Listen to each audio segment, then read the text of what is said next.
अगर आपने अभी तक हमारे चैनल को सब्सक्राइब नहीं किया तो सबसे पहले सब्सक्राइब कर लें और बेल आइकन दबाना ना भूलें ताकि हर छोटी बड़ी खबर सबसे पहले आप तक पहुंच सके।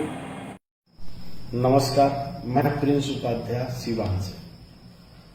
मैं आपको बता दूं शहाबुद्दीन साहब के बारे में कुछ मैं बता रहा हूं। जो लोग कह रहे हैं, कुछ लोग की उनकी कोविड से मौत हुई है, कुछ लोग कह रहे हैं कि उनकी हत्या हुई है, लेकिन मैं जो बताने जा रहा हूं, मैं अपने आंखों देखा हाल आपको बताने जा रहा हूं। और मैं उस अस्पताल में मौजूद था और मैं उनका इलाज के दरमियान 2-3 दिन वहां पे रहा हूं। शहाबुद्दीन साहब की कोविड से मौत नहीं हुई, कोविड के आड़ में शहाबुद्दीन साहब का हत्या हुआ है। मैं आपको बता दूं कि शहाबुद्दीन साहब तिहाड़ जेल में बंद थे और उन्हीं के वार्ड में एक पाकिस्तानी ट्रेडिस को रखा जाता है जो कोविड पॉजिटिव रहता है। और उसके बाद बोला जाता है कि शहाबुद्दीन साहब भी कोविड पॉजिटिव हो गए हैं और उसी वार्ड में छोटा राजन भी। तो दोनों लोगों को तबीयत बिगड़ रहा है, इन लोगों को अस्पताल में एडमिट करना होगा, तो जेल अस्पताल में रखा जाता है और फिर जेल अस्पताल से इन लोगों को शिफ्ट किया जाता है दूसरे अस्पताल में। तो शहाबुद्दीन साहब गौर करने वाली बात है कि शहाबुद्दीन साहब एक पूर्व सांसद भी हैं। तो शहाबुद्दीन साहब को दीनदयाल उपाध्याय अस्पताल में भेजा जाता है, वैसा अस्पताल जहां सुविधा नाम की कोई चीज नहीं है, ना वहां पे उस अस्पताल में सिटी स्कैन मशीन नहीं है।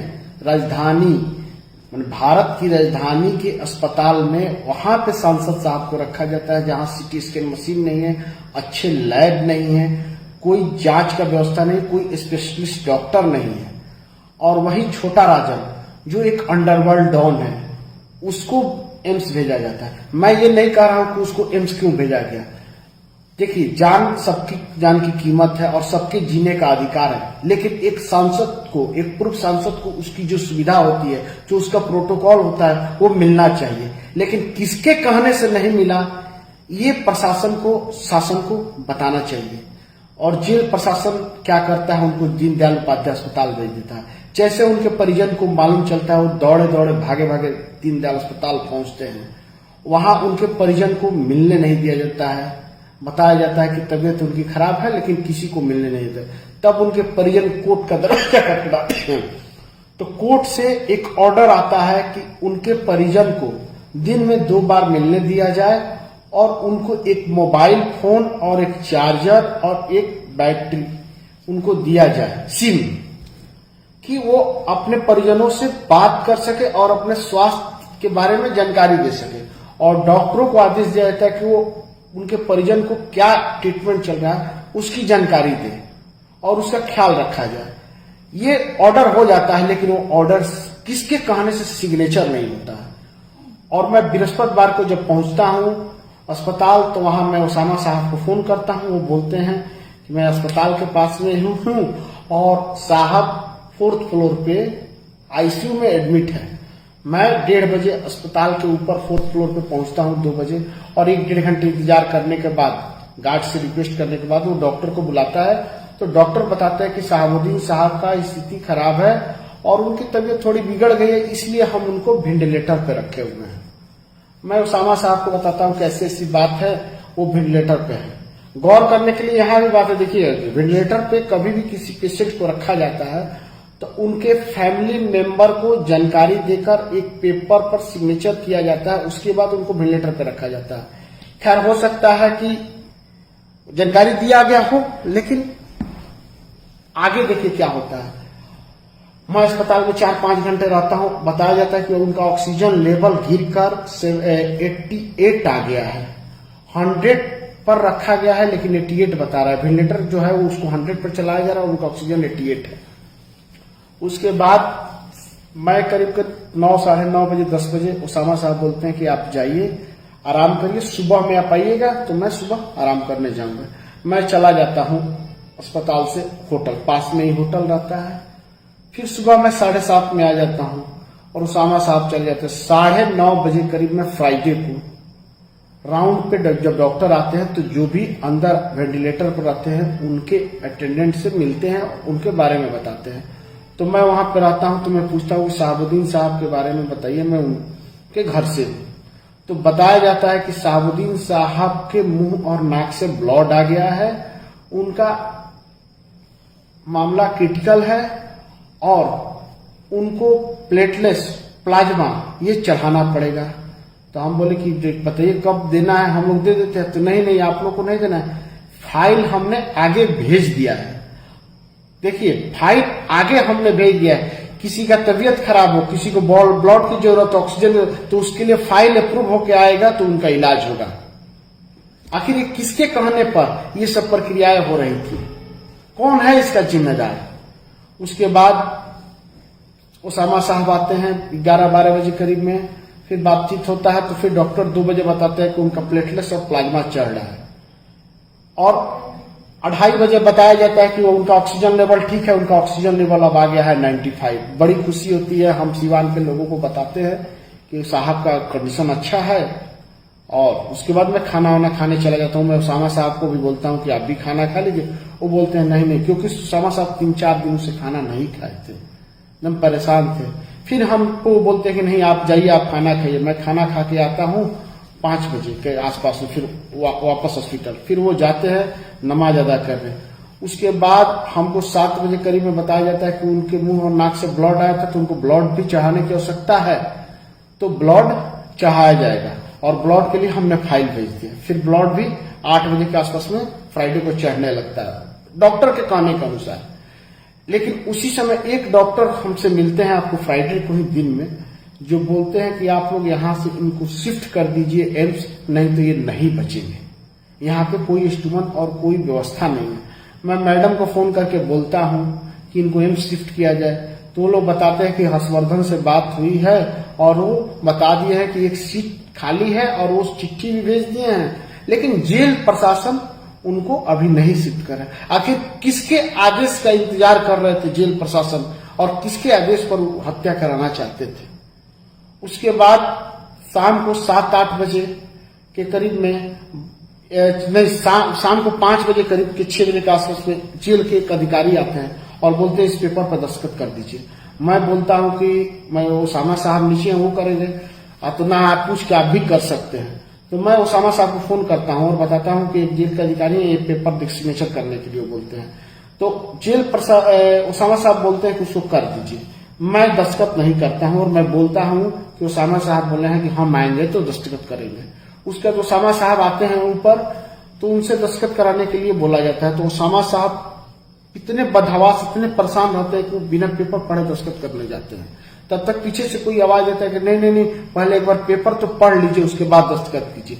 तो जब वो पेपर पढ़ते हैं तो उसमें लिखा होता है आपको कि शहाबुद्दीन साहब की तबीयत बहुत खराब है और उनको वेंटिलेटर की आवश्यकता, उनके हार्ट में एक ट्यूब डालना है, जिसके लिए अगर इलाज के दौरान अगर कुछ होता है तो उसके लिए प्रशासन और अस्पताल के कोई भी डॉक्टर जिम्मेवार नहीं होंगे।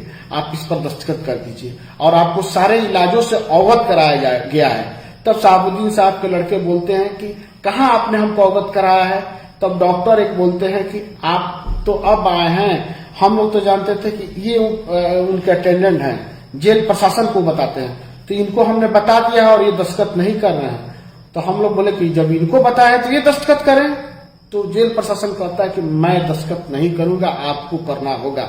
हम लोग भी कहते हैं कि कुछ भी हो जाएगा, जब आप लोग इलाज करा रहे हैं और आप लोग बिना पूछे वेंटिलेटर पर चढ़ा दिए हैं, और उसके बाद आप लोग कहते हैं कि आप लोग देखिए, तो हम लोग वो दस्तखत नहीं करते। उसके हम लोगों में बख्शक होती है। तो फिर अंदर से एक डॉक्टर आते हैं, बोल रहे हैं कि कोई बात नहीं दस्तखत करेगा तो कोई बात नहीं, ऊपर बात हो गया, छोड़ दीजिए।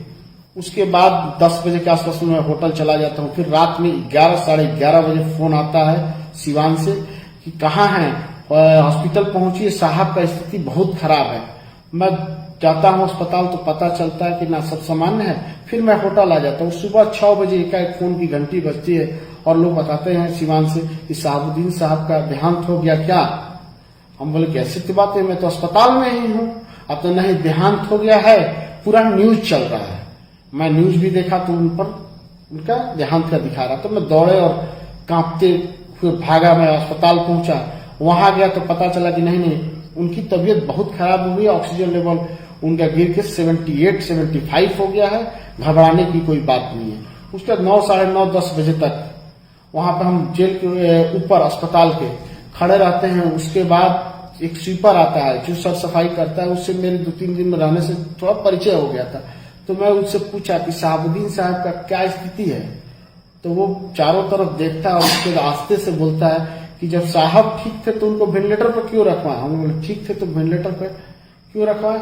तो बुधवार को रात में अपने से बाथरूम गए हैं, अपने से खाना खाए, और बृहस्पतिवार को जब मैं सफाई करने गया तो देखा कि उनको आप लोग वेंटिलेटर पर रखवा दिए हैं।